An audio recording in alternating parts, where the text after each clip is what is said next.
안녕하세요, 부천나입니다. 오늘 설명드릴 주제는 이제 금리는 계속 오르고 내년 집값은 이렇게 된다라는 주제로 설명드릴 텐데, 오늘은 지금 현 상황에서 이렇게 금리가 계속 오르게 되면 과연 이 집값은 어떻게 될 건지 한번 공부를 해볼게요. 그래서 영상 보시기 전에 좋아요랑 구독 한 번만 부탁드릴게요. 지금 금리 관련해서 계속해서 뉴스가 나오고 있는데, 지금 여기 내용은 어떤 거냐면 지금 주담대 금리가 신용대출보다 높다고 합니다. 그래서 아래 내용을 한번 살펴보시면, 자, 지금 25일 기준으로 5대 은행 주택담보대출 금리가 현재 연 3.3%에서 4.67%랍니다. 정말 많이 올랐죠? 이게 한 3, 4년 전까지만 하더라도 거의 2% 초반대에서 2% 중반만 나와도 많이 나온다고 했었거든요. 근데 이게 지금 벌써 3.3%에서 4.6%까지 올라갔죠. 그 다음 신용대출 같은 경우는 지금 3.2%에서 4.2%까지 올라갔는데, 지금 여기서 얘기하는 거는 상하단폭이 신용대출보다 높다는 거죠.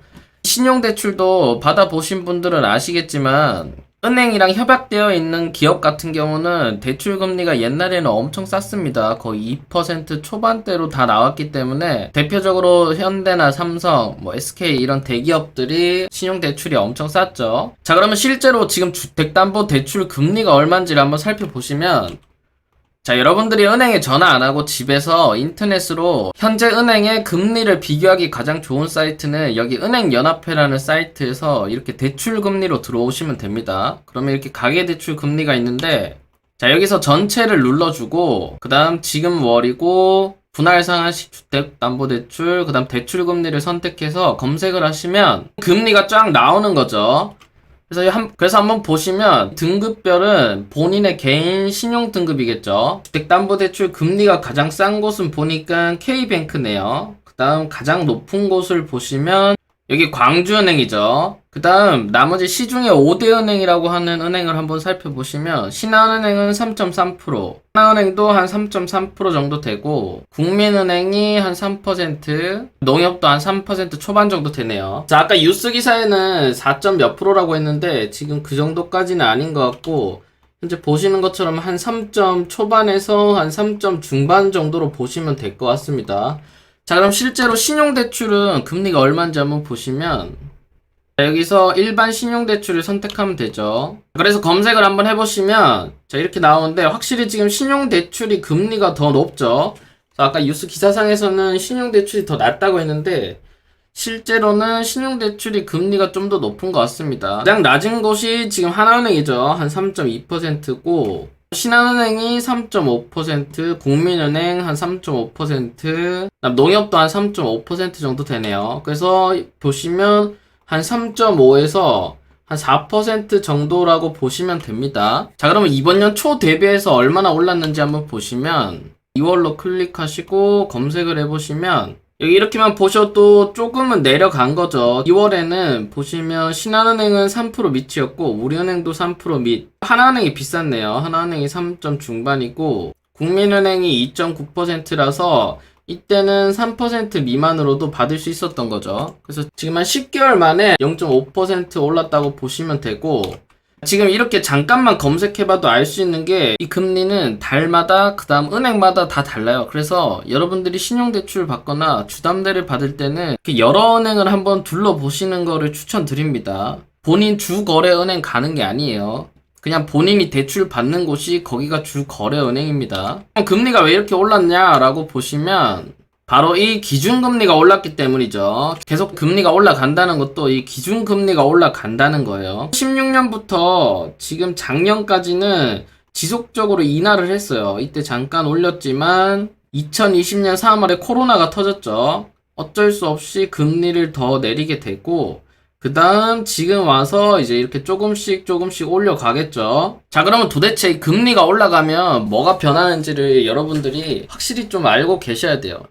이게 계속 뉴스나 유튜브에서 계속 금리가 오르면 집값이 떨어진다라고 단편적으로만 얘기하는데 그렇게만 보시면 안 되고, 이 금리에 대해서 한번 살펴보시면, 예전에도 제가 한번 잠깐 설명드린 적이 있는데 금리는 이 디플레이션과 인플레이션을 결정하는 중요한 요소예요. 저희는 지금 인플레이션 시대에 살고 있죠. 단순하게 금리를 내리면 인플레이션으로 가는 거고 금리를 올리면 디플레이션을 시작하는 거다 라고 보시면 되는데, 정확히 어떤 게 바뀌냐면, 자, 디플레이션은 경제 전반적으로 상품과 서비스의 가격이 지속적으로 하락하는 현상을 디플레이션이라 그럽니다. 그 다음 말로 디플레이션은 물가 수준이 하락하는 상황. 여기 보시는 것처럼 디플레이션은 여기 인플레이션보다 더 위험한 현상이라고 하죠. 왜 그러냐면 옛날 대공황이랑 그 다음 일본의 잃어버린 10년이라고 하죠. 이게 전부 다 디플레이션에 의해서 발생이 됐기 때문에 인플레이션보다 디플레이션을 정부도 그렇고 세계도 그렇고 극도로 싫어하는 거죠. 자, 인플레이션 하에는 현금이나 현금에 준하는 자산을 소유하면 손해를 입는답니다. 왜냐하면 돈의 가치가 떨어지기 때문에요. 네이버에 검색해보면 백과사전에 이렇게 나오는데 여기 명확하게 이렇게 적어놨어요. 돈의 가치가 떨어지고 인플레이션 시대가 오면 금이나 부동산 같은 실물 자산에 투자하는 것이 유리하다.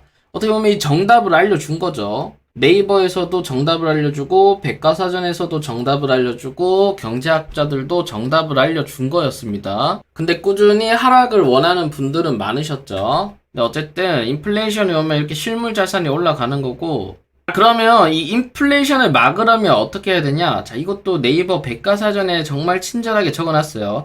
물가를 내리기 위해서는 돈을 줄이거나, 근데 저희가 코로나 터지고 나서 어떻게 했죠? 돈을 엄청나게 풀었죠? 엄청나게 푸니까 여기 보이시는 돈의 가치가 떨어지고, 지금 이거를 반대로 했습니다. 인플레이션을 증폭시킨 거죠. 그 다음 상품 공급량을 늘려야 한다. 처음 시작부터 공급량은 충분하다라고 했고 그 뒤로 공급을 계속 안 늘리다가 이제 와서야 공급을 계속 해준다고 시그널을 보내고 있는 거죠. 자, 네이버에 검색만 해봐도 이렇게 답이 정확히 적혀 있어요. 자, 이렇게 하면 물건을 많이 사도 부족하지 않게 공급량을 늘려주고 생산성을 높여주고 공급량을 늘려야 된다. 계속 얘기하고 있죠. 공급량을 늘려야 된다고. 집값을 잡는 방법은 보통 두 가지가 있는데 이 금리랑 이제 공급량인데, 보통 이 공급량이 영향이 엄청나게 큰 거죠. 이 금리 같은 경우는 시장 전반에 영향을 끼치는 거기 때문에 이 공급을 하는 게 확실한 효과책입니다. 자, 그래서 어쨌든 지금까지는 이거와 반대로 인플레이션을 계속해서 증폭시켰다면 뭐 코로나 때문에 어쩔 수 없는 상황도 있었죠. 그러면 지금은 어떻게 하냐면 네이버에서 딱 말한 이 백과사전대로 지금 진행을 하고 있는 거죠. 돈을 줄이기 위해서 자, 금리를 올리고 있어요. 그 다음 상품 공급량을 늘려야 해. 지금 계속해서 택지개발지구 선정하고 뭐 사전청약이든 뭐든 계속 공급을 푼다고 하죠. 자, 그렇게 되면 우리가 알고 있듯이 지금 요 두 개에 의해서 디플레이션으로 들어가고 이 물가 수준도 떨어지고 자산의 가치도 떨어져야 되는 게 맞는 거죠. 그럼 실제로 그렇게 되는지 한번 하나씩 따져보시면 또 예전에 제가 보여드린 적이 있을 거예요. 자, 디플레이션. 이제 금리를 올리면 어디부터 시작을 하냐면 자, 여기부터 시작을 하는 겁니다. 현금 가치가 상승하게 되는 거죠. 그 다음 이렇게 소비가 위축되고 물가가 하락되고 그 다음 이 사이클로 해서 이제 결국은 자산 가격까지 하락하는 효과가 오는데, 자, 금리를 올리면 자, 시중에 현금이 줄어들죠. 현금이 줄어들고 현금의 가치가 올라간다는데 이게 이해가 안 되시는 분들이 있을 거예요. 그러면 이거에 대해서도 한번 설명드리면, 자, 단순하게 이 대출로만 보셔도 됩니다. 금리를 올리고 있죠. 금리가 계속해서 올라가면 자, 기존에 대출이 있던 사람들은 어떻게 되죠? 자, 이자가 계속해서 올라가게 됩니다. 변동금리를 사용하신 분들이랑 그다음 새로 대출을 받는 사람들 모두 포함인 거죠. 자, 이렇게 되면 어떻게 되냐면 시중에 있는 돈을 회수하는 역할을 하는 거죠. 어쨌든 이자를 받는 거기 때문에 각각 개인이 갖고 있는 현금을 은행에다가 갖다 바치는 거죠. 그래서 계속 이렇게 이자가 올라가다 보면 어떤 현상이 발생하냐면, 자, 보통 아파트에 대출을 한 이 정도 끼고 있잖아요. 60% 정도 끼고 있다고 하면 이 60%에 대한 이자가 원래 기존에는 100만 원이었는데 갑자기 이게 200만 원씩 내려요. 자, 이렇게 되면 본인이 버는 수입도 있을 거고 본인이 버는 수입 대비 감당을 할 수 없게 되는 거죠. 그러면 어떻게 되죠? 이 실물 자산을 팔게 되겠죠. 그래서 대출을 갚기 위해 실물 자산을 처분하고 그 다음 원래 집을 살려고 했던 사람들도 어떻게 되죠? 당연히 대출을 안 받게 되는 거죠. 이자가 계속 올라가다 보니까 대출을 안 받게 되고 요즘 같은 경우는 이자가 올라가는 것뿐만 아니라 아예 대출금까지 줄여버렸기 때문에 대출을 안 받는 게 아니라 못 받는 거죠. 여기서 끝이냐? 끝인 게 아니라 어떻게 되냐면 이자가 올라가면 적금 이율은 어떻게 되죠? 이제 계속 올라가는 거죠. 자, 적금 이율이 지금은 거의 뭐 0%, 1%라고 하는데 만약 적금 이율이 5%에서 만약 뭐 한 10%까지 올라갔다고 생각해 보세요.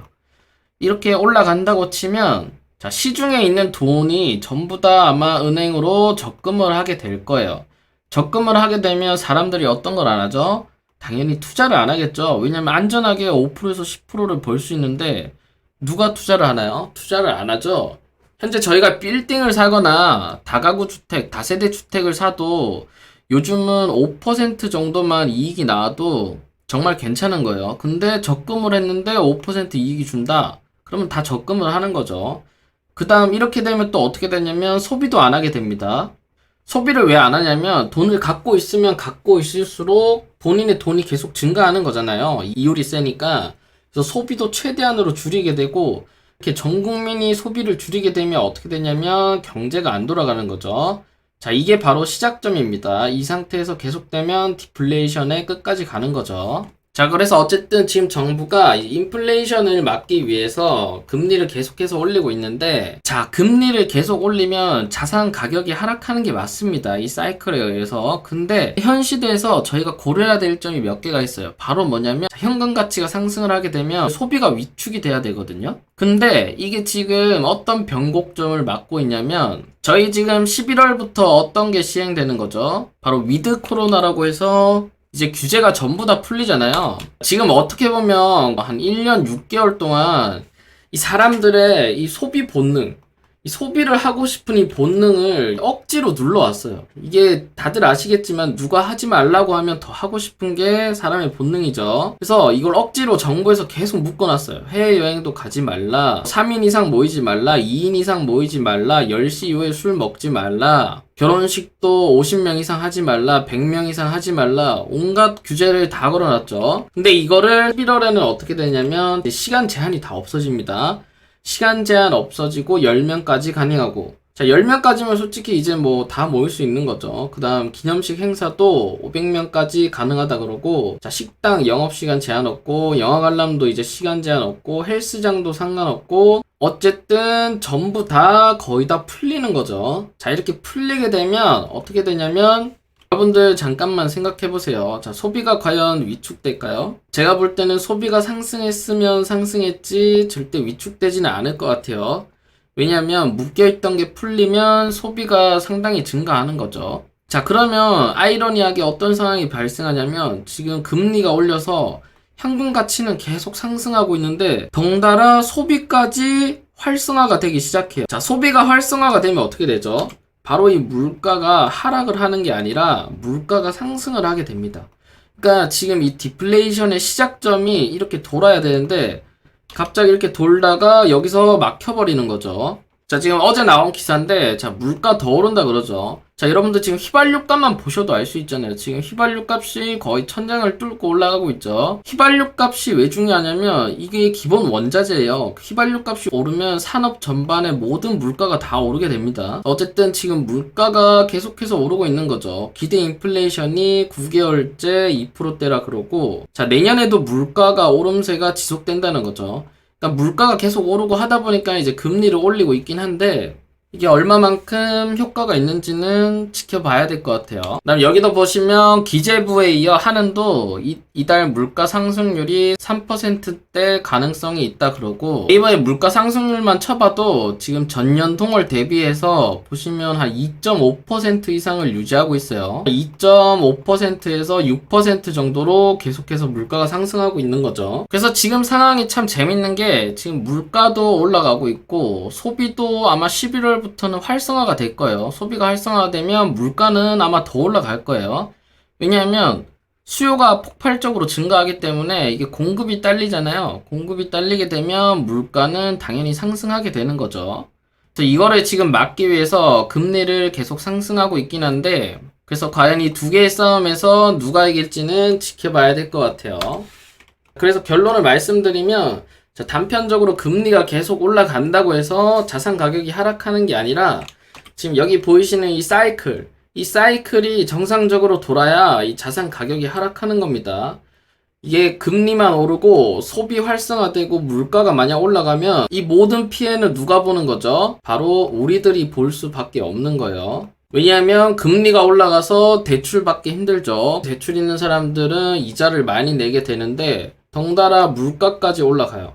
그러면 본인의 그 엔겔 지수도 올라가는 거죠. 그렇기 때문에 자산 가격이 떨어지기는커녕 유지를 하거나 만약 더 올라가게 되면 자, 이 모든 피해는 현금이 부족한 일반 서민들한테 돌아가게 될 거고, 자, 이 시스템에서도 돈 많은 사람들은 전혀 타격을 받지 않습니다. 내년에는 이 금리랑 이 소비 위축되는지, 소비가 활성화되는지, 그 다음에 이 물가가 올라가는지 하락하는지를 같이 살펴보면서 이 부동산 가격을 지켜보시면 될 것 같습니다. 그래서 오늘 영상은 여기서 마치고요. 오늘 영상이 도움되셨다면 좋아요랑 구독, 그 다음 알림 설정까지 부탁드릴게요. 감사합니다.